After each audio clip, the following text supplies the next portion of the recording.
Bienvenue sur Math en tête, votre podcast de vulgarisation mathématique pour tous. Sur mon compte Instagram, je vous ai demandé il y a quelques temps à quelle distance on pouvait me voir en supposant le sol idéalement sans relief et l'atmosphère limpide. Je mesure au passage 1,70 m. La réponse ? Je suis visible à environ 4,6 km alentour. Incroyable. Allez, aujourd'hui, on va prendre un peu de hauteur.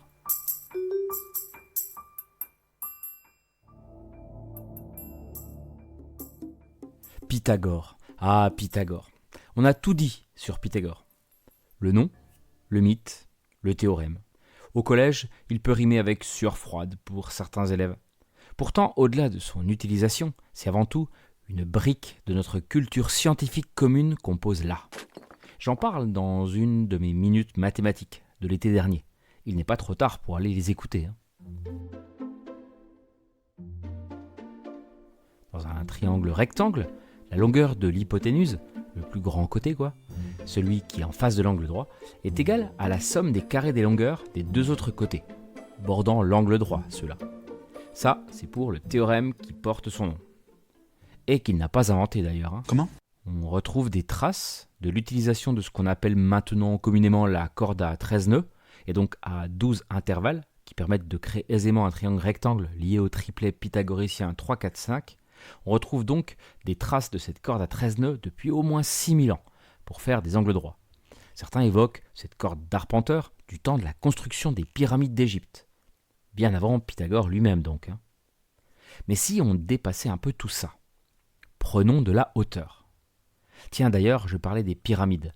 Saviez-vous que celle de Khéops, haute de 147 mètres environ, est visible par temps clair à 43,3 km alentour ?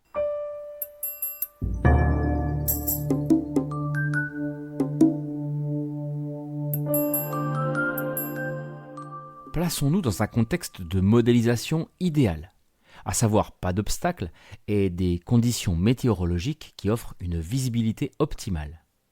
En appliquant le théorème de Pythagore, on peut réussir à évaluer la distance maximale de visibilité d'un objet à la surface de la Terre. En supposant que cet objet ait une hauteur h, la distance à laquelle il peut être vu se rapproche de 112,88 multiplié par racine de h, avec h exprimé en kilomètres. Comment arriver à ce résultat ? Eh bien, partons du principe que la Terre est une sphère parfaite d'un rayon de 6371 km.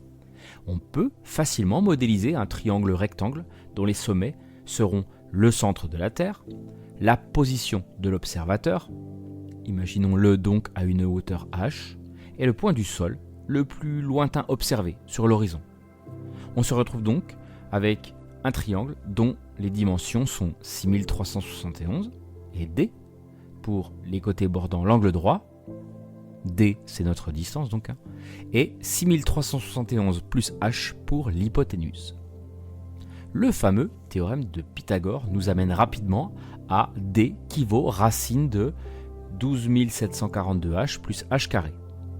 Et partant du principe que la hauteur H est toute petite et négligeable par rapport au rayon de la Terre, on arrive à une distance à peu près égale à racine de 12742H ou encore 112,88 multiplié par racine de H. Bon alors, ça donne quoi concrètement ?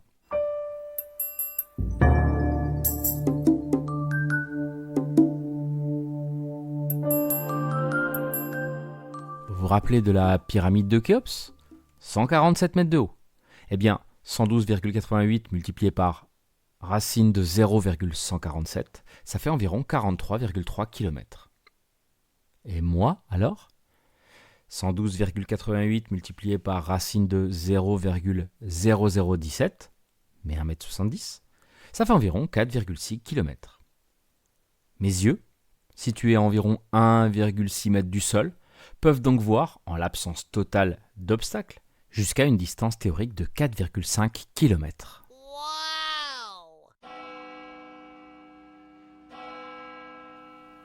La cathédrale de Chartres est visible de très loin. Sa plus haute flèche, culminant à 113 mètres de hauteur, est visible à 37,9 km dans la plaine Bosserone. Avec le même calcul, la tour Eiffel, du haut de ses 324 mètres, serait visible à 64,2 km et les 4807 mètres du Mont Blanc à 247,5 km. Notons que lorsqu'on observe quelque chose depuis un point situé en hauteur, la distance à laquelle on peut voir un objet augmente tout naturellement.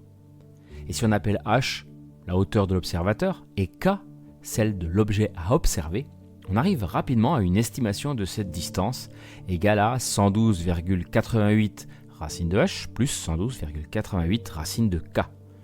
Par le fait, en ajoutant la distance à laquelle on peut voir la tour Eiffel de celle à laquelle on peut distinguer le Mont Blanc, on obtient environ 312 km. Il est donc normal qu'on ne puisse voir le point culminant alpin depuis la Dame de Fer, car la distance les séparant est d'environ 482 km. Pour finir, je préciserai tout de même que concrètement, sur le terrain, la déviation des rayons lumineux par l'atmosphère joue un rôle dans l'évaluation de la distance. On peut en principe voir le Mont Blanc jusqu'à 302 km, c'est-à-dire depuis le Puy-de-Dôme ou du haut de la basilique Notre-Dame de la Garde à Marseille. Et là, vous en conviendrez, on vient de mettre un dernier clou au cercueil de l'expression en vogue sur Internet « encore un jour sans utiliser le théorème de Pythagore ».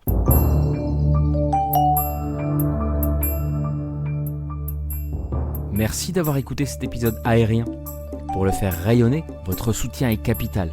N'hésitez pas à parler du podcast autour de vous, sur les réseaux sociaux, à soutenir mon travail sur Tipeee si vous le pouvez, et à noter Math en tête à 5 étoiles sur Spotify, Apple Podcast ou toute autre plateforme d'écoute. En plus, vos gentils commentaires me donnent de la force et m'encouragent à continuer de vous proposer du contenu qui, je l'espère, éveille votre curiosité. Car les maths sont partout et pour tout le monde.